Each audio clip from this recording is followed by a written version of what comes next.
有没有这样的一个经历？很多人有这样的经历，就是一吹风好像我就要感冒，就要咳嗽，走两步呢就开始出汗，气喘吁吁的，还老觉得胸口闷得慌，一直咳出来的痰呢也是稀白的、白的、稀的感觉自己的肺都要咳出来了，特别难受。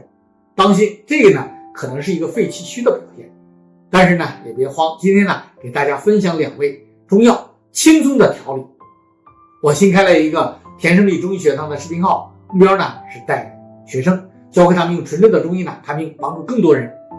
欢迎呢大家关注，推荐更多的学员给我。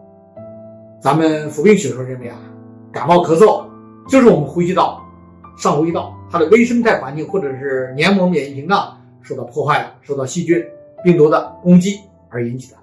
这2味药只需要几块钱，但是呢效果真的是非常好。就是什么呢？黄芪和桔梗。取黄芪呢10克，桔梗5克，一起煮水喝，每天1杯。